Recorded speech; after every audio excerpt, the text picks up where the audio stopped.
मेरे भाव हैं वो मैं पढ़ रही हूँ। स्वागत। फकत एक आंसू बनकर रह गई मैं, फकत एक आंसू बनकर रह गई मैं बाबुल की आंखों में। माँ के आंचल का फूल थी मैं, माँ के आंचल का फूल थी मैं, बस सूखी अब शाख रह गई हूँ मैं। इतना बिखरा था वो। जब बेटी की विदाई होती है तो माँ बाप की जो स्थिति होती है वो शायद समझना बहुत मुश्किल है कि कितना बिखरा था वो जब बेटी को विदा किया होगा, कितना बिखरा था वो जब बेटी को विदा किया होगा।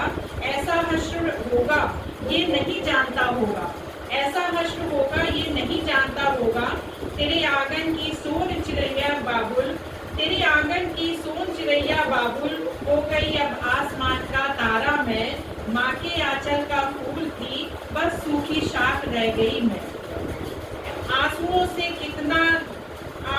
से कितनी रातें भीगी होंगी उसकी, आंसुओं से कितनी रातें भीगी होंगी उसकी। क्या क्या ना सहा होगा उसने। तेरे जन्मदाता थे अभी, फिर क्यों नहीं कहा तुमने। तेरे जन्मदाता थे अभी, फिर क्यों नहीं कहा तुमने। अब तो बस स्मृतियों में ही रह गई हूँ मैं, बस माँ के आंचल का फूल थी बस सूखी अब शाख रह गई मैं। हम तेरे अपने हैं। मुझे लगता है कि बेटी जब विदा होती है तो उसको एक एहसास साथ में और देना चाहिए कि हम हैं।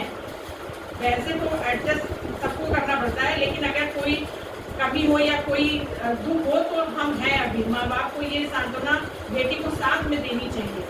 तो हम तेरे अपने हैं ये एहसास देना था बेटी को, हम तेरे अपने हैं ये एहसास देना था बेटी को। ये घर पराया नहीं है, ये घर पराया नहीं है ये बताना था बेटी को।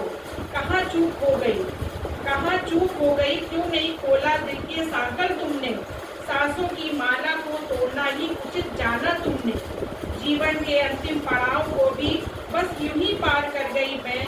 माँ के आंचल का फूल थी बस अब सूखी शाख रह गई मैं। मासूमियत में लिपटे चेहरे क्या इतने घिनौने भी होते हैं। मासूमियत में लिपटे चेहरे क्या इतने घिनौने भी होते हैं। खुद को सभ्य की श्रेणी में रखने वाले काली मनसा रखते हैं। उनके ही झूठे वादों की भेंट चढ़ गई मैं। माँ के आंचल का फूल थी बस सूखी अब शाख रह गई मैं, बस अब सूखी